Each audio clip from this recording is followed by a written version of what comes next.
Hey everyone, and welcome back to the tipping point. Go ahead and grab a drink, get comfortable, because today we are diving into some stories that are just chef's kiss. You know, we talk a lot on this channel about those moments that push people past their limits, the straw that finally breaks the camel's back. But today's theme is about what happens after the tipping point. It's about what happens when someone who has been wronged, lied to, and taken for granted decides that they're done playing the victim. We're not talking about petty squabbles today. We're talking about calculated, strategic, and sometimes brilliantly complex revenge. The kind of revenge that isn't just about getting even, but about rebalancing the scales of justice in the most definitive way possible. These are stories about people who took a terrible situation, and instead of just getting sad or angry, they got smart. They played the long game. So, if you've ever fantasized about getting the ultimate last word, you're in the right place. Let's get into it. All right, starting off strong with this title. I mean the confidence. My wife's affair cost her everything, and I mean everything. That little add-on tells me this isn't just a divorce. This is a scorched earth campaign. I'm expecting a level of strategic planning that would make a four-star general proud. Let's see if the reality lives up to the hype. She thought our life was a game of chess she could win, but she never realized I owned the entire board. From the outside looking in, our life was a meticulously curated exhibition of modern success.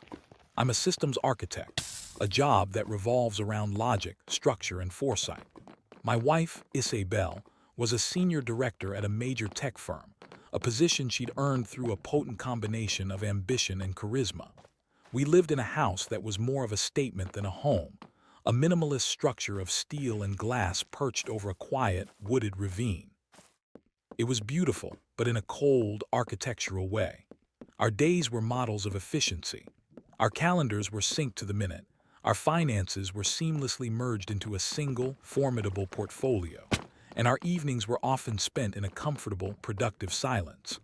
The glow of our respective laptops would cast long shadows across the polished concrete floors, the only sound being the soft, almost imperceptible hum of high-end electronics. I honestly believed we were a team, a power couple, not in that flashy influencer on Instagram kind of way, but in a quiet, competent, unstoppable manner. We were two complex systems running in perfect harmony. My trust in her was absolute, a foundational piece of my own internal architecture. I thought our marriage wasn't built on something as volatile and unpredictable as fiery passion, but on something I considered far more durable, profound mutual respect, perfectly aligned ambitions, and an unbreakable partnership. Our love, I thought, was a well-designed system, elegant, efficient, and secure. I was a fool. I had failed to account for the most dangerous variable of all, human fallibility. I didn't realize my perfectly designed system had a fatal, backdoor security flaw, and her name was Isabel. The first indication of a system error was subtle, almost negligible. It was a minor deviation in her routine, a change so small I initially processed it as a simple update. A massive, company-defining project at work, she explained, one that required late nights, early mornings, and even weekend sessions. Her partner on this critical project was a junior executive named Mark, a rising star she'd taken under her wing. She would mention him with a detached, professional admiration, praising his drive, his out-of-the-box thinking. "He just gets the vision," she'd say, her eyes never leaving the glow of her screen. "He's hungry and you can't teach that." At first, I was genuinely proud. Isabel was a kingmaker at her firm, known for identifying and nurturing talent. It was part of her brand. But the late nights started stretching later. The weekend sessions became the norm, not the exception. Her phone, which for years had lived face-up on the granite kitchen island, an open book just like her, was now perpetually in her pocket or flipped screen down on her nightstand as if it held state secrets. Then came the new passcode. "New company security policy," she'd breezed when I noticed her thumbprint wasn't unlocking it anymore. "They're cracking down on corporate espionage. It's a whole thing." I'm a man who builds and deconstructs complex systems for a living. I operate on logic, patterns, and data. I could feel the variables in our shared marital system being altered, but I didn't have enough concrete data to form a coherent conclusion. All I had was a low, persistent hum of unease, like a rogue process running in the background of my own mind, consuming resources and slowing everything down. I couldn't identify it, but I could feel its drag on my heart. The second sign of betrayal was a digital slip-up, a moment of carelessness that broke the entire facade. We had a shared family tablet mounted in the kitchen, a central hub for controlling the smart home, looking up recipes, and catching up on the news. One Saturday morning, I was standing there in my pajama pants, intending to look up a recipe for buttermilk pancakes, our weekend ritual. As my finger hovered over the browser icon, a notification banner slid down from the top of the screen. It was from Isabel's work calendar, which was still logged in on the device. The event title was Q3 Projections, or Marketing Synergy Meeting. It was titled Mark/Izzy Strategy Weekend. Izzy? No one had called her that since college. My blood went cold. I read the details again, my heart starting to hammer against my ribs like a trapped bird. The location wasn't the drab beige conference center at their corporate headquarters. It was a boutique hotel and spa 2 hours away, a place famous for its romantic getaway packages, its private jacuzzis, its couples massages. I acted on pure instinct. My hands were shaking slightly as I grabbed my own phone and took a clear screenshot of the notification before it could fade away. Evidence data. When Isabel came downstairs a few minutes later, radiant in her yoga clothes, I tried to keep my voice as level and calm as the surface of the coffee she was pouring. "Hey, I saw a weird notification pop up on the tablet for a strategy weekend with Mark," I said, feigning casual curiosity. "Looked like HR booked you at that fancy spa hotel by the lake." She didn't miss a beat. She didn't even look up from her cup. "Oh, that," she said with a dismissive little laugh. "God, HR is so incompetent. Mark's assistant must have booked the wrong venue. He's trying to get it changed. Can you imagine us trying to hammer out Q3 projections next to a bunch of honeymooners? It'll be dreadfully boring, I promise. Just a stuffy conference room and bad coffee." She was so smooth, so utterly convincing. Her lie was a masterpiece of casual deflection. For a split second, I almost believed her. My mind wanted to believe her, but the lie felt wrong. It was too polished, too immediate. The unease in my gut, that persistent background hum, wasn't humming anymore. It was screaming, a high-pitched alarm that intensified into a cold, sinking dread. I knew she was lying. And if she was lying about this, what else was she lying about? The final, irrefutable proof I needed came from a place she never would have expected me to look: the infotainment system in her car. It was a new model, a tech marvel loaded with features, including a sophisticated GPS system that logged recent and frequent destinations. A few days after their strategy weekend, which she'd come home from complaining about how much work they'd done, I had to drive her car to a client meeting because mine was in the shop. On the way, driven by a suspicion that now felt like a physical weight, I navigated to the destination history.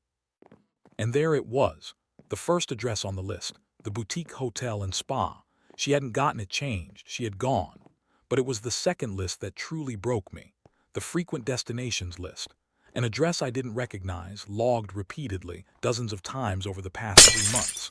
The timestamps were almost always late at night, 10 p.m., 11 p.m., sometimes after midnight on weeknights she'd supposedly been working late at the office.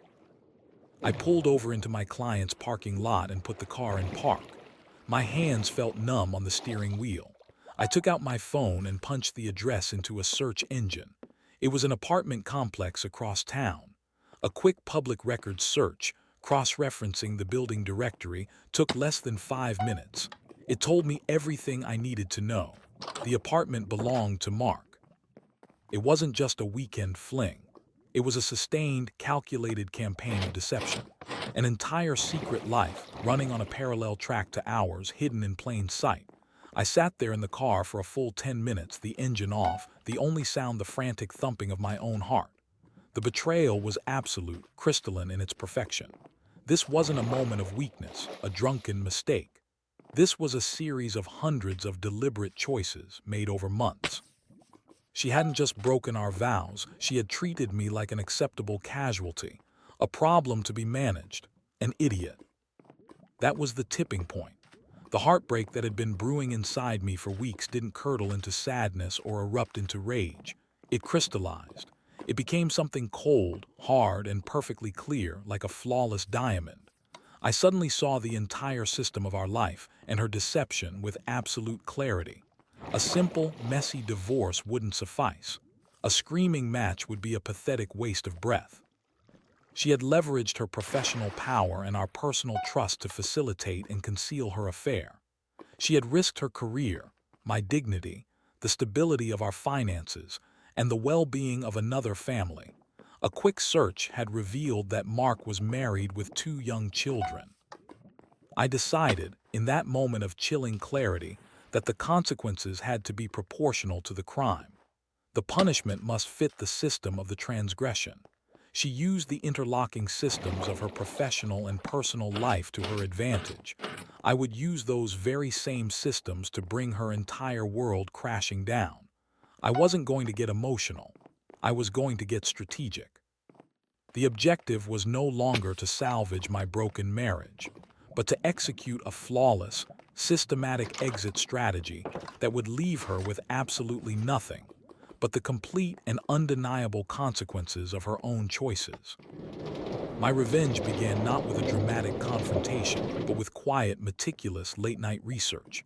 I was back in my element, analyzing a system for its weaknesses. I spent an entire weekend holed up in my home office, poring over every line of her company's code of conduct and HR policies.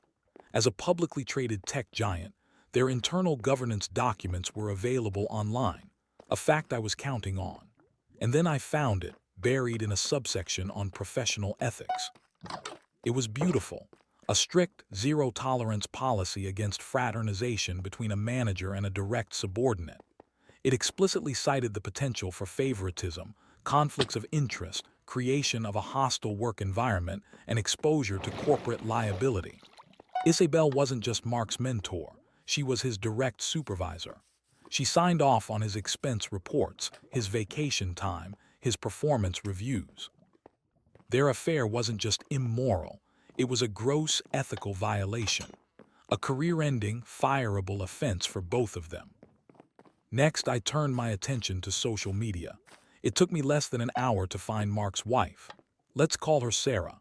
Her profile was public, a cheerful, sun-drenched feed filled with pictures of her and Mark, and their 2 smiling kids.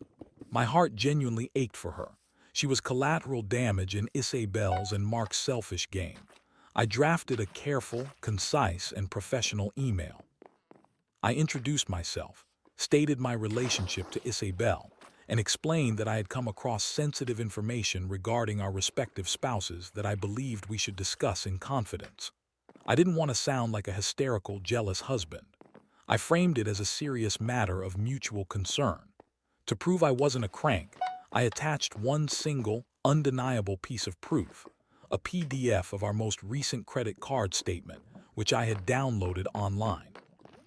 On it, clearly visible, were the charges from the boutique hotel, including line items for room service for 2 and the final, insulting cherry on top, a couple's tranquility massage. I hit send and waited, my stomach in knots. She replied within the hour. Her message was just 3 words: when and where. Sarah and I met for coffee the following day in a quiet cafe in a town neither of us lived in. She was a wreck, her eyes red-rimmed, but beneath the devastation, I saw the same steely resolve that I felt. Her grief was already hardening into righteous anger. I didn't waste time with pleasantries. I laid out my entire plan, not as a spurned lover seeking revenge, but as a fellow wronged party seeking a remedy through the proper, official channels. We spent the next week communicating through encrypted emails, compiling a devastating dossier. We had screenshots of their texts, which I had methodically recovered from an old tablet backup of Isabel's phone she had forgotten about. We had car GPS logs showing Mark's car at my house on days I was out of town. We had a detailed timeline of their big project that coincided perfectly with the affair's inception. Crucially, we framed the entire complaint not around the emotional fallout of the affair, but around the cold, hard facts of corporate malpractice. We presented it as a massive, ticking time bomb of a liability for the company. A star director was abusing her power, using company resources and time to conduct an illicit affair, and opening the firm up to a massive potential lawsuit from Sarah for creating a hostile environment that damaged her family, or even from Mark himself if their relationship soured, and he claimed he was coerced. We drafted a formal, impeccably written letter addressed to the company's head of HR, and we copied the CEO and every single member of the board of directors. We sent the entire package via certified mail with return receipt requested. Checkmate. While that corporate bomb was ticking, I moved on to phase 2, the divorce. I hired the most ruthless, shark-like divorce attorney in the city. Her nickname in legal circles was the Scrapper. Armed with the mountain of evidence of the affair and the knowledge of the impending professional implosion, my lawyer drafted a divorce settlement agreement that was a masterpiece of brutal simplicity. I would get the house, as it was purchased primarily with my premarital assets and a family inheritance. I would get the lion's share of the savings and our investment portfolio, as my lawyer prepared to argue that Isabel's reckless behavior constituted a dissipation of marital assets, effectively nullifying her claim to them. She had risked their shared financial stability for her affair. I offered her one single concession. I would not sue her for damages or make the lurid details of the affair a matter of public record if she signed without a fight. When my lawyer served Isabel with the divorce papers, she was already on a mandatory unpaid suspension from her job pending the results of the HR investigation. Her power, her income, her corporate identity, it had all vanished overnight. She had no leverage, no ground to stand on. She tried to bluff, to threaten, but with no job and no funds to hire a high-powered lawyer of her own to fight the Scrapper, she was utterly cornered. Within a week, she signed. The resolution was swift, silent, and devastatingly effective. Just 2 weeks after we sent the letter, both Isabel and Mark were quietly terminated from their jobs for gross misconduct and violation of the company's code of ethics. Their careers in the tech industry, at least in our city, were over. As soon as the termination was final, Sarah filed for divorce from Mark, using the exact same evidence we had compiled to secure a very favorable settlement for herself and their children. Isabel was left with nothing: her clothes, her car, and a mountain of shame. The last time I saw her, she was at the house, packing the last of her personal belongings into boxes. The confident, powerful, impeccably dressed woman I had married was gone, replaced by a hollowed-out stranger in sweatpants, her face pale and drawn. She tried to say something, to offer some final, pathetic excuse, but I just held up a hand. There was nothing left to say. I felt no pity. I felt no anger. I just felt quiet, a profound, system-wide calm. I closed the front door to my house, and the solid, satisfying click of the deadbolt echoed in the now empty space. For the first time in months, the silence didn't feel like loneliness. It felt like peace. It felt like a system that had been purged of all malware, rebooted to its factory settings, running clean, cool, and new. Wow, just wow. That wasn't revenge. That was a corporate takeover of a failed life. The sheer, cold-blooded precision of it all is what gets me. He didn't scream, he didn't throw things, he didn't even get outwardly emotional. He just identified the system's vulnerabilities and executed a flawless plan. He used her own ambition and her corporate rulebook as the very weapons of her destruction. The part about creating a dossier with the other woman, Sarah, and sending it to the board of directors, that's next level. It's so detached and professional, it's almost beautiful in its brutality. This story is the ultimate proof that sometimes the most devastating response isn't a fiery explosion of anger, but the quiet, methodical click of a deadbolt on a door you can never open again. He didn't just end the marriage. He dismantled her entire support structure and professional identity, leaving her with literally nothing but the consequences. That's not just getting even. That's a complete system reset. A round of applause for that man. Okay, this next title has a totally different vibe, but it's just as juicy. My wife cheated and I got my revenge today. That one word, today, implies this was not an impulsive act. This was a plan. This was a calendar entry. This was a project with a deadline, and that deadline was payback. I am ready for the slow burn and the final, glorious explosion.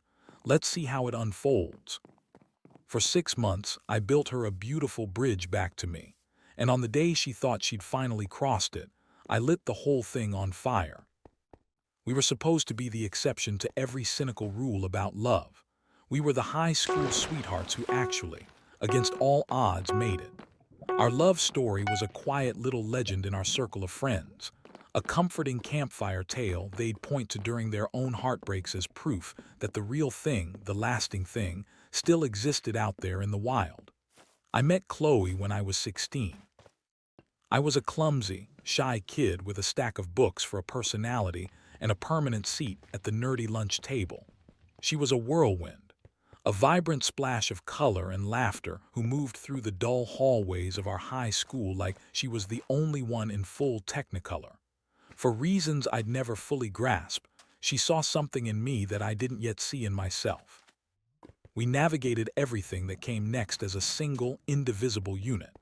The awkward fumbling of college parties, the soul-crushing grind of terrible first jobs, the dizzying, unmoored confusion of your early 20s when you feel like a child playing dress-up in an adult's life. Through all of it, we were a constant. We were us. I remember the day I finally had enough money scraped together for a down payment on our first house. It was a small, charming bungalow with good bones but a desperate need for more love and money than we could afford. The day we got the keys, I carried her over the threshold, just like in the old black and white movies. We both cried, surrounded by empty rooms that echoed with the promise of a future. Our life together wasn't built on grand, sweeping gestures. It was built in the small, quiet, sacred moments. It was spending our weekends covered in paint, laughing until our sides hurt as we transformed one beige room after another. It was digging a vegetable garden in the backyard, our hands caked with dirt, arguing playfully over where the tomatoes should go. It was whispering dreams into the dark about the future children who would one day chase fireflies in that very yard. The foundation of our life, I thought, was made of something far more solid and dependable than concrete. 2 decades of unwavering love, shared laughter, and interwoven history. The discovery that took a sledgehammer to that foundation was cruelly, almost insultingly, mundane. There was no dramatic confrontation, no tearful confession. It was a Tuesday, a completely forgettable gray Tuesday in November. I was slouched on the couch, scrolling through my phone, half watching some sports recap. Chloe was in the shower, the sound of the water and her soft, off-key humming forming the usual background noise of our evening. Her phone, which she'd left on the coffee table, buzzed. I didn't mean to look. It was a reflex, a simple glance. But in that glance, the entire world tilted on its axis. The name on the screen was Alex. The message preview was short, 10 simple words. Last night was amazing. Can't stop thinking about you. Just like that, a lightning strike on a clear day. My heart, which had been beating in a lazy, comfortable rhythm, suddenly began a frantic, painful drumbeat against my ribs. It felt like all the air had been violently sucked out of the room. My vision narrowed until the phone screen was the only thing in existence. Every cherished memory I had, our first dance at the wedding, the look on her face when I gave her a puppy for her 30th birthday, the quiet mornings sharing coffee on the porch, was instantly corrupted, overlaid with the grotesque, shadowy ghost of this betrayal. It was the ultimate cliché, a scene from a bad soap opera, and it was happening in my living room, on my coffee table. A few minutes later, she emerged from the bathroom, wrapped in a fluffy white towel, her hair turbaned in another. A serene post-shower smile was on her face. She looked at me and her smile faltered slightly. "You okay? You look like you've seen a ghost." I couldn't stop the words from spilling out of my mouth. My voice was a choked, unfamiliar thing, raw and broken. Who is Alex? The serene smile vanished as if it had been wiped away. Her face went through a rapid, theatrical series of transformations. Confusion, then stark white panic, then a flush of crimson shame, then back to pale. The performance began. First came the frantic, unconvincing denials. Alex, I don't know an Alex, it must be a wrong number, a spam text. But she saw the look on my face, the dead, certain knowledge in my eyes. The story crumbled and the floodgates opened. Then came the tears. Not quiet tears of remorse, but great, gulping, dramatic sobs.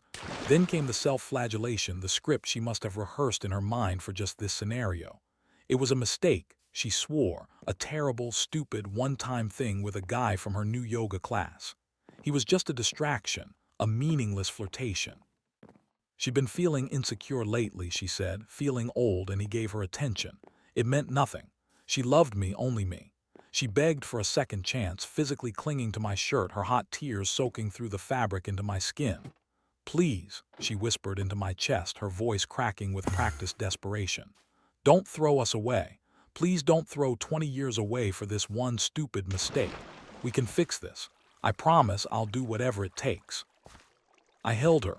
My arms went around her automatically, a muscle memory honed over 2 decades.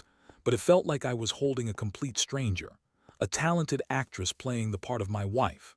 And as I looked down at her shaking shoulders, her face buried in my chest, a moment of terrible, chilling clarity pierced through the fog of my shock and pain. I saw it.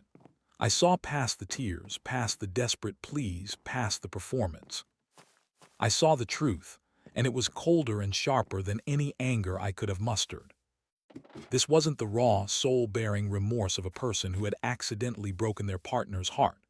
This was the calculated, terrified panic of a person about to lose their comfortable, well-appointed life, the house, the financial security I largely provided, the social standing that came with being one half of our perfect marriage. Her tears weren't for us. They were for her. Her sobs weren't for my pain. They were for her impending consequences. In that single, crystalline moment, the vast, unconditional love I had felt for Chloe for my entire adult life didn't just die. It didn't wither away or fade to gray. It inverted. It transformed into something chillingly methodical, something cold and patient. Her deception, her performance, had given me a terrible, brilliant idea. That was the tipping point.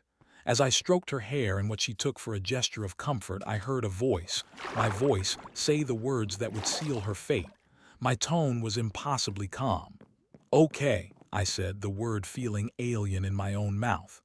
Okay, Chloe, we'll fix this. We'll go to counseling. We'll work on it. She sagged against me in a wave of overwhelming relief, believing she had successfully navigated the crisis. She thought she was on the hard road to forgiveness. She had no idea I was already paving that road, and it was leading straight off a cliff. She wanted a performance. I would give her the performance of a lifetime. My revenge wouldn't be a fiery, satisfying confrontation. It would be a slow, quiet, 6-month-long deception that would mirror her own in its meticulous cruelty. And it would end on my terms, in my time, at a place of my choosing. Operation Trojan Horse began the very next day. I threw myself into the role of the wounded but forgiving husband. I found a couples therapist, a kind-eyed woman with a soothing voice, and in our sessions, I participated with what appeared to be heartbreaking sincerity. I talked about my pain, my deep-seated fear of losing her, my cautious willingness to understand her mistake, and my desperate hope for our shared future. I cried real tears, dredged up from the genuine pain of the initial discovery. I watched Chloe squirm with a mixture of guilt and relief as the therapist praised my emotional maturity and my capacity for forgiveness. You have a very special husband, Chloe, she'd say. Most men would not be this willing to work. I planned weekly reconnection date nights. We went back to the little Italian restaurant where we'd had our first real date. I held her hand across the checkered tablecloth, looked her directly in the eye, and told her I could see us getting through this, that our foundation was strong enough to withstand the storm. Each loving gesture, each patient word, each shared smile was a carefully laid brick in the trap I was building. and she blossomed under the warmth of my perceived forgiveness. She grew more confident, more relaxed, and more affectionate with each passing week, believing her secret affair was safely in the past, and her comfortable life was once again secure. She thought she was rebuilding our bridge. She never noticed I was building it out of gasoline-soaked timber. Meanwhile, my real life was happening in the shadows. My lunch breaks were no longer spent at my desk, but in quiet, tense consultations with the sharpest, most aggressive divorce lawyer I could find. He was a piranha in $1,000 suit, and he was impressed, almost gleeful about my methodical approach. While Chloe was at her yoga class, the irony was not lost on me. I was at the bank, meticulously and legally separating my finances. I opened a new private checking account and a new savings account at a completely different bank. I rerouted my direct deposit. I quietly began moving my salary and our shared savings into these new accounts. Our house, the charming bungalow I had carried her into, had been purchased largely with a significant inheritance my grandparents had left me years before we were married. My lawyer drew up irrefutable paperwork proving it was a non-marital asset, solely and legally mine. I got the house appraised, gathered financial statements, and compiled a neat, damning folder containing screenshots of the incriminating texts and a detailed log of her late nights and yoga sessions that had continued sporadically even after her tearful confession. I was forging my new, independent life in secret while she was basking in the golden, deceptive glow of our fake reconciliation. The duality was exhausting, but every time I felt my resolve waver, I would remember the look on her face, that calculated panic, and my determination would harden into diamond. The final act was set for our 15th wedding anniversary. 2 weeks prior, I told her I wanted to do something incredibly special to mark our new beginning, to close the book on the last 6 months and start a new chapter. I booked a table at the city's most elegant and expensive restaurant, a place with white tablecloths, a string quartet, and a 3-month waiting list. It was the very same restaurant where, all those years ago, I had gotten down on one knee and asked her to be my wife. I encouraged her to buy a new dress, to get her hair and nails done, to spare no expense. She was giddy with excitement. She saw this grand gesture as the final, triumphant confirmation that she had won, that she had successfully saved our marriage. The night of our anniversary, she looked breathtaking. She sat across from me, the candlelight dancing in her eyes, making her look like the girl I had fallen in love with. She chattered happily about our future, about a trip to Italy we could now finally plan for the spring, about how grateful she was for my patience and my love. I smiled. I nodded. I raised my glass and toasted to new beginnings. The performance was nearly complete. The waiter brought dessert.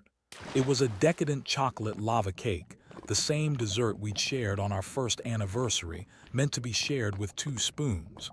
Chloe picked up her fork, a happy, expectant look on her face. I gently put my hand on hers to stop her. "I have one more anniversary gift for you," I said softly, my voice perfectly even, my heart a steady, cold drum. She smiled, thinking I was about to pull out a jewelry box. I reached into the inner pocket of my suit jacket, but I didn't pull out a small, velvet-covered box. I pulled out a thick, legal-sized manila envelope. I slid it across the pristine white tablecloth. It came to a stop right next to her wine glass. Her brow furrowed in confusion. "What's this?" she asked, her voice light. "Open it," I said. She opened the flap and pulled out the stack of papers inside. Her eyes scanned the first page, a blur of legal jargon. I watched her face closely. I saw the exact moment her brain processed the words at the top of the page. Petition for dissolution of marriage. Her face went slack. All the color, all the life drained from her cheeks, leaving behind a pale, waxy mask. She looked up at me, her mouth opening and closing silently, like a fish pulled from water. "The counseling was for me, Chloe, not for us," I said, my voice no louder than a whisper, but it cut through the restaurant's ambient noise like a razor. It helped me realize that I deserved better than a liar. And yes, I know you never stopped seeing him. I have the records.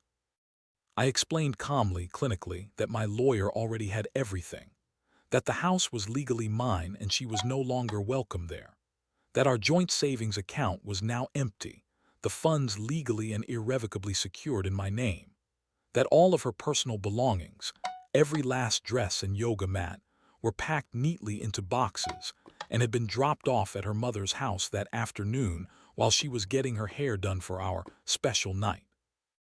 The apartment is already mine, I finished, delivering the final line of my 6-month performance. The locks were changed this morning. My new life started today, and yours does too. Happy anniversary. I stood up from the table, took a wad of cash from my wallet, more than enough to cover the expensive meal, and placed it on the table next to her plate.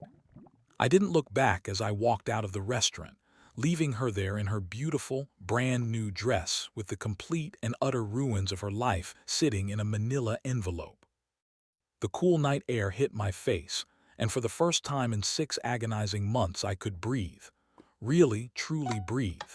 The immense weight of the deception, the constant, grinding pain of the betrayal, it all evaporated into the night sky. It wasn't the hot, fleeting rage of revenge I felt. It was the profound, cleansing, and deeply satisfying relief of justice. I was finally completely free. Okay, that is a masterclass in playing the long game. The sheer mental fortitude it must have taken to live that lie for 6 months is just staggering. To go to therapy and perform sincerity, to plan date nights, to hold her hand and smile while secretly consulting with a lawyer and dismantling your entire shared life. That's not just revenge, that's emotional espionage. He became a spy in his own marriage. What makes this so deeply, poetically satisfying is that he didn't just punish her for the cheating, he punished her for the way she handled it. Her panicked, self-serving performance of remorse was met with a 6-month-long, Oscar-worthy performance of his own. He held up a perfect mirror to her deception and showed her exactly what it felt like, leaving her in that fancy restaurant in her new dress with nothing but the bill and a stack of divorce papers. That's not just an ending. That's a work of art. All right, brace yourselves for this next one. If the first story was a corporate takedown and the second was a psychological thriller, this one is a straight-up tragedy.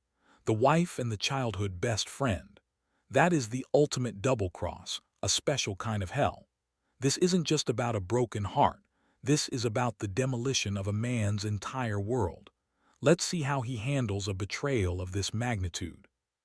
3 post-story review, narrator's commentary. Jem reappears, leaning back in his chair with a thoughtful expression.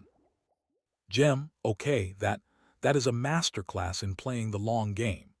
The sheer mental fortitude it must have taken to live that lie for 6 months is just staggering. To go to therapy and perform sincerity, to plan date nights, to hold her hand and smile while secretly consulting with a lawyer and dismantling your entire shared life, that's not just revenge. That's emotional espionage. He became a spy in his own marriage. What makes this so deeply, poetically satisfying is that he didn't just punish her for the cheating. He punished her for the way she handled it. Her panicked, self-serving performance of remorse was met with a 6-month-long, Oscar-worthy performance of his own. He held up a perfect mirror to her deception and showed her exactly what it felt like, leaving her in that fancy restaurant in her new dress with nothing but the bill and a stack of divorce papers. That's not just an ending. That's a work of art. Story 3, the final update, it's over. My 31M, wife 30F of 6 years had an affair with my childhood best friend. 1 pre-story hook, narrator's banter. Jem, all right, brace yourselves for this next one. If the first story was a corporate takedown and the second was a psychological thriller, this one is a straight-up tragedy. The wife and the childhood best friend. That is the ultimate double-cross, a special kind of hell. This isn't just about a broken heart. This is about the demolition of a man's entire world. Let's see how he handles a betrayal of this magnitude. 2. Dramatized narrative. The music changes again, this time to something with a heavier, more somber tone, like a slow, ominous drumbeat.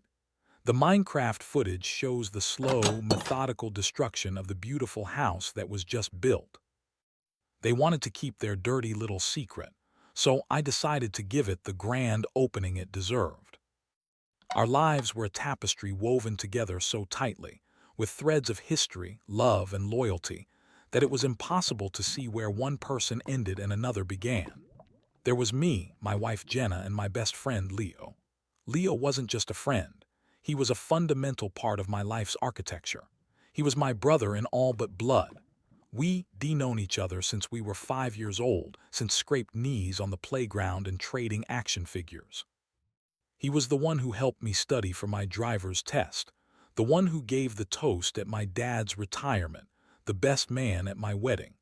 He was the designated godfather to our hypothetical first child, a permanent fixture on our couch for Sunday night football and movie marathons. Our families were best friends, too. We didn't just spend holidays together, we created them. Our annual 4th of July barbecue was a legendary, sprawling event, a loud, happy, chaotic clan built not just on blood, but on 3 decades of shared history. When I envisioned my future, it was a clear, unshakable image. Jenna was holding one of my hands and Leo was standing right there, holding the other. They were my world. They were my foundation. The betrayal, when it came, wasn't just a crack in my marriage. It was a seismic event that threatened to collapse the entire landscape of my life into a pile of dust and ruin. The first tremors were small, so small they were easy to dismiss as my own insecurity. An inside joke between Jenna and Leo at a backyard barbecue, one I wasn't privy to, followed by a quick shared glance that lasted a fraction of a second too long. Then they started texting each other directly more often. "Just trying to plan your surprise 31st birthday party," Jenna had said with a dazzling smile, tapping her phone. "Leo's helping me coordinate." It made sense. It was plausible. So I let it go. But then I'd walk into the kitchen, and a comfortable, flowing conversation between them would abruptly halt. A sudden, palpable shift in the energy of the room that pricked at the back of my neck. The silence would be just a little too heavy, a little too complete. I felt a growing, nagging unease, a knot tightening in my stomach, but I pushed it down, burying it under layers of denial. This was Jenna, my rock, the woman who knew me better than I knew myself. This was Leo, my brother, the man I trusted with my life. The thought of them betraying me was so monstrous, so fundamentally impossible, that my own mind actively refused to entertain it. I told myself I was being paranoid, stressed from work, insecure. It was easier to believe I was going crazy than to believe they were capable of such a thing. The second beat of the betrayal was the gaslighting, and it was Leo who wielded it like a surgeon's scalpel.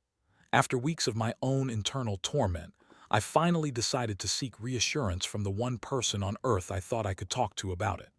I cornered Leo one night while we were shooting pool in my basement. I tried to make it sound casual. "Hey man, is it just me? Or have you and Jenna been a little, I don't know, weird lately?" He stopped, chalking his cue, and gave me a look of such genuine, brotherly concern that it made me feel instantly ashamed. "Man, are you crazy?" he said, letting out a short, disbelieving laugh. He walked over and clapped me firmly on the shoulder. "Dude, Jenna worships the ground you walk on, you know that. You're just stressed from that big project at work. You're in your own head. Don't let your imagination run away with you, you'll make yourself nuts. Now are you gonna take your shot or what?" He was so convincing, so utterly earnest. He was my best friend, validating my fears by dismissing them as foolish.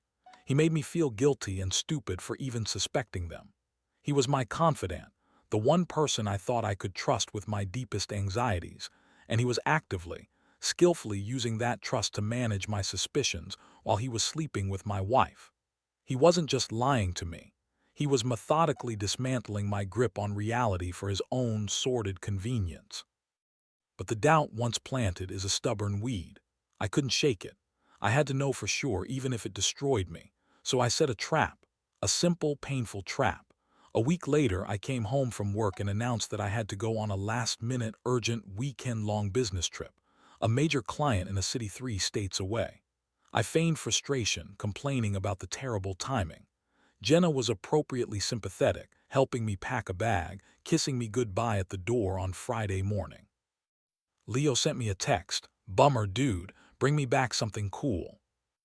I got in my car and drove off. But I only went as far as the next town over. I checked into the cheapest, most anonymous motel I could find, a place with stained carpets and a flickering neon sign. And I waited. Before I'd left the house that morning, under the guise of charging my portable speaker, I had taken a small, voice-activated audio recorder and plugged it into an outlet behind the fruit bowl on our kitchen counter. The kitchen was their favorite place to hang out, to sit and talk for hours over coffee or wine. That Saturday night, my heart pounding with a sickening cocktail of fear and grim certainty, I drove back to my own neighborhood and parked my car down the street in the shadows. I waited until 2 a.m., long after the lights in my own house had gone out. Then, using the spare key I kept hidden under a loose stone in the garden, I snuck back into my own home. The house was silent. I crept to the kitchen, my hands shaking as I retrieved the small black recorder. I was in and out in less than 2 minutes. I drove back to the sterile quiet of the motel room, sat on the edge of the stiff bed, and put in my headphones. I pressed play, and I listened as my entire world came to a violent, screaming end. It wasn't just the sounds of their physical intimacy, which I heard because they had moved from the kitchen to the living room couch, just feet from the recorder. That was brutal enough. It was their conversation afterwards, the casual, relaxed intimacy in their voices, the way they laughed about how easy it was to fool me, how wrapped up I was in work, how oblivious I was. The way Jenna complained about my snoring. The way Leo, my brother, bragged about his performance in my bed. They weren't just betraying me in secret. They were actively mocking me, belittling me, turning my love and trust into the punchline of a sick, private joke. That was the tipping point. Sitting there in that sterile $20 motel room, the heartbreak and shock didn't just burn away. They were flash-forged into a core of glacial, unadulterated rage. A quiet divorce was a gift they didn't deserve. A private confrontation would allow them to control the narrative, to spin their lies to their families, to retreat and regroup as a couple. No, absolutely not. They had built their sordid affair in the very heart of our community, cloaking it in the sacred trust of our friends and family. I decided, right then and there, that I would tear it all down in the exact same place. Their betrayal was a public performance of loyalty. Their exposure would be a public performance of truth. They wanted a secret. I would give them a goddamn spectacle. My revenge took 2 weeks to plan with meticulous, cold-hearted precision. I called my parents, Jenna's parents, Leo's parents, and our entire inner circle of about 15 of our closest friends. I told everyone that I had just received a huge promotion and a massive bonus at work, a complete and utter fabrication, and I wanted to host a big dinner party to celebrate with everyone I loved. The RSVPs flooded in, full of excitement and congratulations. Jenna and Leo were ecstatic, thinking they were the guests of honor, there to celebrate my success while secretly celebrating their own sordid victory. The audacity was breathtaking. Jenna, my wife, helped me plan the menu. Leo, my brother, offered to pick up and bring all the wine. On the day of the party, I was a whirlwind of calm, purposeful activity. I set the dining room table with our best china, the wedding china. I chilled the expensive wine Leo had brought, and I quietly connected my laptop to the large-screen television in our living room, which overlooked the dining area. I had prepared a slideshow. It had only one slide. The party was in full swing by 8 p.m. The house was filled with the sounds I used to love: laughter, happy chatter, the clinking of glasses. My parents were talking to Jenna's mom. Leo's dad was telling me how proud he was of me. The atmosphere was perfect, warm, and joyous. Finally, when everyone was seated at the table, I stood up and tapped my wine glass with a fork. The room went quiet. I stood at the head of the table, a warm, genuine-looking smile on my face. "I just want to thank you all for coming tonight," I began, my voice steady. "Looking around this room, I see my entire life. I see the family who raised me, the family I married into, and the friends who have become our family." My eyes swept the room, landing on Jenna and then on Leo. I raised my glass. And I especially want to thank the two most important people in my life, my beautiful, loving wife, Jenna, and my best friend, my brother, Leo. I couldn't have done any of this without you. They both beamed at me, radiant with pride and secret deception. Then my tone shifted. The smile dropped from my face. I've always believed that the most important things in life are honesty and loyalty. That secrets, especially ugly secrets, have no place between people who claim to love each other. A few people shifted uncomfortably in their seats, sensing the sudden change in the atmosphere. I reached into my pocket and pulled out the small remote for the TV. So, in the spirit of complete honesty, I have one last secret I'd like to share with all of you. It's a secret Jenna and Leo have been keeping for a while now. I aimed the remote and clicked the button. The large TV screen lit up, not with a celebratory photo, but with a black screen and the familiar icon of an audio file. I pressed play. The recording from my kitchen filled the dead, silent room, my voice asking about the business trip. Then, hours later, Jenna's voice and Leo's voice, their laughter, their plans, their casual cruelty, their mockery of me. I didn't play the whole thing. I had edited it down to the most damning 2 minutes, culminating in them laughing about how oblivious I was. The audio echoed in the horrified, absolute silence of the room. When it was over, I clicked it off. The screen went black. I didn't have to say another word.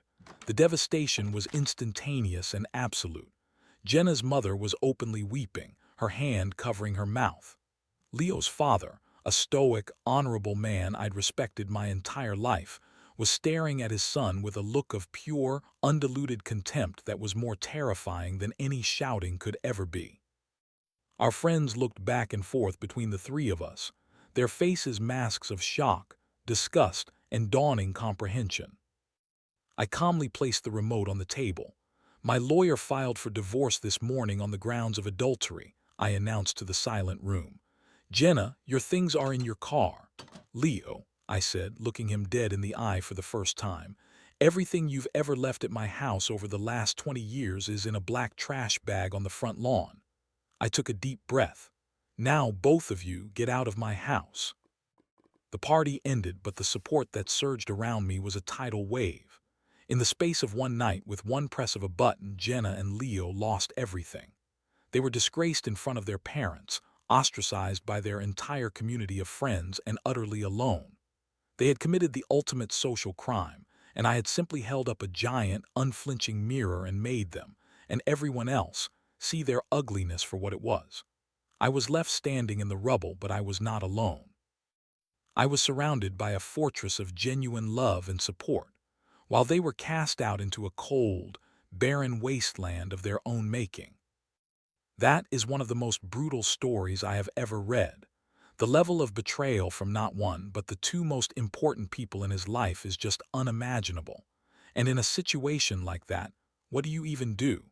A quiet divorce feels like you're letting them get away with it, letting them control the story and paint you as the bad guy. So he took that option off the table. What he did was a form of social surgery. He exposed the cancer to everyone at once. That dinner party wasn't just for revenge. It was an act of truth-telling on the grandest scale. It was a way to reclaim the narrative in the very community where the lies were being cultivated. It was harsh, it was brutal, and it was absolutely, 100% justified. He didn't just burn the bridge. He nuked the entire valley from orbit, and honestly, good for him. He was left standing with the people who truly had his back. Sometimes, you have to tear everything down to see who helps you rebuild. Okay, after that incredibly heavy, high-stakes drama, I think we all need a palate cleanser. This next story is the perfect antidote. The stakes are low, the pettiness is high, and the revenge is just magnificently creative. This is not about life-ruining devastation. This is about digital warfare at its most annoying, and I am so here for it. She broke my heart, so I decided to break her brain, one foreign language at a time. The war was over. The big, dramatic explosion of her affair, the tense meetings with lawyers, the gut-wrenching process of dividing a decade of our lives into two neat piles, it was all finally done. The divorce papers were signed, stamped, and filed away in some dusty government office. Now I was left in the quiet, gray ash of the aftermath. Life became a series of small, joyless, administrative tasks. Separating the photo albums into mine, hers, and the painfully large ours that now belonged to no one. Figuring out who had the moral claim to the good bath towels.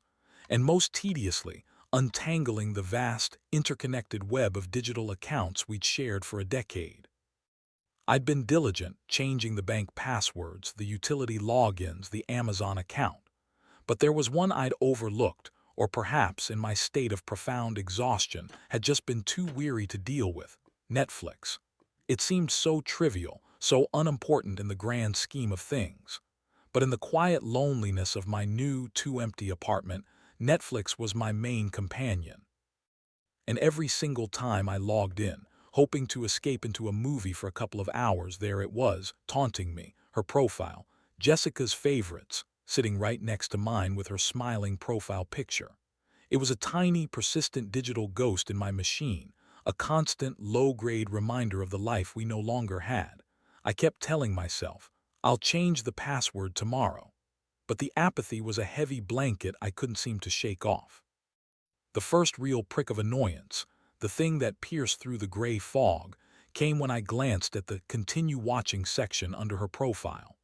It was filled with a dense, six-part historical documentary about the Ottoman Empire.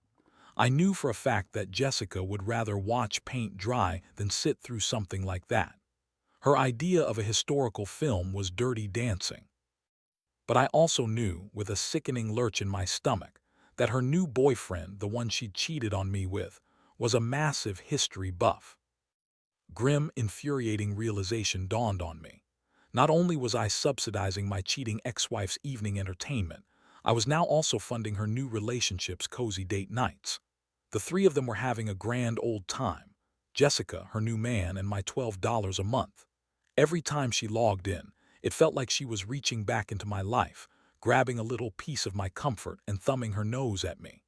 The apathy began to burn off, slowly replaced by a low, simmering resentment.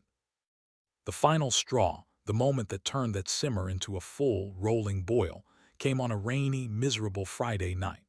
The kind of night that feels custom-made for self-pity. I had done everything right. I had poured myself a generous glass of decent whiskey.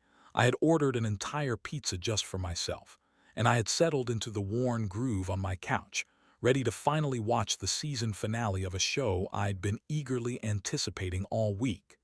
It was my one bright spot in a sea of gray. I navigated to my profile, clicked on the show, and nestled into my blanket. The opening credits rolled, the theme music swelled, and the screen went black. A message appeared in stark white letters against the black void. Your account is in use on too many devices. Please stop playing on other screens to continue. She had kicked me off my own account. I stared at the screen, speechless. The sheer, unmitigated, breathtaking gall of it was stunning. I was paying the bill. It was my credit card on file. Yet here I was, locked out of my own damn account so that she and Captain History could finish their documentary. The entitlement was a physical force, a slap in the face delivered from miles away. That was it. No more apathy. No more "I'll do it tomorrow." I lunged for my laptop, my fingers flying over the keys, a righteous fury propelling me. I was ready to finally change the password, nuke her profile, and banish her digital ghost from my life for good. But then I paused. My cursor hovered over the account settings button. A simple password change was an ending. It was clean, efficient, and in its own way merciful. And suddenly, mercy felt like the very last thing she deserved. A clean break wouldn't repay her for the weeks of low-grade irritation, for the audacity of kicking me off my own account. A clean break was what she wanted. An idea began to form in my mind, a mischievous, wonderfully petty idea. This wasn't a war to be won with a single, decisive blow. This was an opportunity for a campaign. A slow, confusing, and utterly maddening campaign of psychological attrition, where only I would know the rules of engagement. It was time to stop being the passive victim of her digital mooching, and start being the active architect of her minor but persistent inconvenience. My goal was no longer to get her off my account, but to make her wish she had never logged back in. My grand plan, which I internally dubbed Operation Language Gauntlet, began with a subtle, plausibly deniable opening move. I logged into the account, went to her profile settings, navigated to the language options, and switched her primary language from English to Spanish. It was a perfect first step. Maybe she clicked a button by mistake. Maybe her phone glitched. Maybe her history buff boyfriend was trying to brush up on his high school Spanish. I imagined her confusion, her mild frustration as she tried to navigate menus where settings was now configuration, and my list was mi lista. A week later, I checked her continue watching section. She had managed to keep watching her shows, presumably by just clicking on the pictures like a toddler with an iPad. She had passed level 1. It was time to escalate. Phase 2 was German. This was a significant jump in difficulty. The interface now became a forest of long, intimidatingly compound words. I logged in and pictured her squinting at the screen, her brow furrowed in deep frustration, trying to decipher terms like Benutzereinstellungen and Wiedergabe. Her viewing activity, I noted with a wicked little smile, slowed significantly for a few days. She was a persistent little parasite, I had to give her that. But I was just getting warmed up. I let her struggle with the harsh consonants of German for another full week before deciding it was time to move beyond the comfort of the Latin alphabet entirely. Phase 3 was my masterstroke, Mandarin. I cackled to myself as I clicked save. The entire user interface instantly transformed into a beautiful but, for her, completely impenetrable series of elegant, flowing characters. There were no familiar letters to cling to, no cognates to guess at. Navigation would now be pure, maddening guesswork, a digital game of Minesweeper where every click could be a bomb. I imagined her jabbing at the remote in a fury, accidentally changing the audio track to Cantonese and the subtitles to Thai, digging herself deeper and deeper into a multilingual hell of my own making. Her viewing stopped completely for 2 days. For the grand finale, I decided to deliver a move that was both brilliant and cruel. A week after the Mandarin switch, I logged in one last time. This time, I switched her profile to Arabic. Not only were the characters completely alien to her, but the entire interface now read from right to left. The layout was completely flipped. Her profile picture was on the right side of the screen. The menu was on the right. It was the digital equivalent of turning her entire world backwards and upside down. It was, I thought, beautifully poetic. After letting her stew in that chaotic, right-to-left nightmare for a full 48 hours, I delivered the coup de grace. I went into the main account settings, not her profile settings, but the master account. I typed in a new, long, and ridiculously complex password, and then I clicked the most beautiful, glorious button I have ever seen in my life. A button that read, "Sign out of all devices." It was over. The silence from her end was immediate and total. A few days later, my phone buzzed with a text.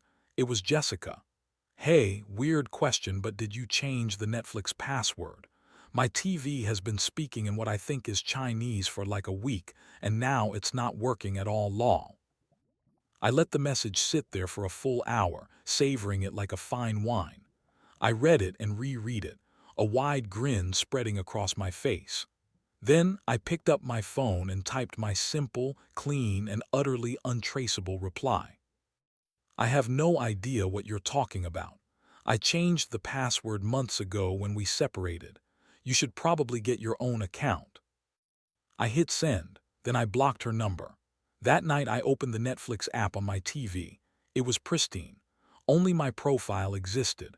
I clicked on my show, and as the opening credits rolled, completely and wonderfully uninterrupted, I took a long, slow, deeply satisfying sip of my whiskey. Justice, however petty, had been served. Oh, that is just beautifully petty. I love it so much. After the heavy, life-altering revenge stories, this is like a perfect little dessert of spite. This guy is my hero. He understood something fundamental about revenge. Sometimes it doesn't have to be a nuclear bomb. Sometimes a slow, lingering, and utterly maddening annoyance is so much more satisfying. He didn't just kick her off. He created a personalized digital purgatory for her. The escalation from Spanish to German to Mandarin and then the masterstroke of Arabic. That's not just petty, that's creative genius. It's a quiet, untraceable crime that caused maximum frustration with zero real-world consequences for him. And his final text message: "I have no idea what you're talking about. It's just perfect." It's a reminder that sometimes the best revenge isn't a loud explosion but a quiet, lingering, and deeply, deeply annoying inconvenience. Well played, sir. Well played. And that's all we have for today, folks. From a complete corporate takedown to a multilingual Netflix nightmare, we really ran the gamut of getting even. It just goes to show you, when people get pushed too far, their creativity can be a terrifying and beautiful thing. Now I have to ask you, which one of these was the most satisfying for you? Are you a fan of the big, strategic, life-ruining plot, or does the brilliantly petty revenge scratch a special kind of itch? Let me know your favorite in the comments below. I'd love to hear what you think. As always, thank you so much for hanging out with me. If you enjoyed these stories, do me a favor and hit that subscribe button and ring the bell so you don't miss the next one. Until then, take care of yourselves.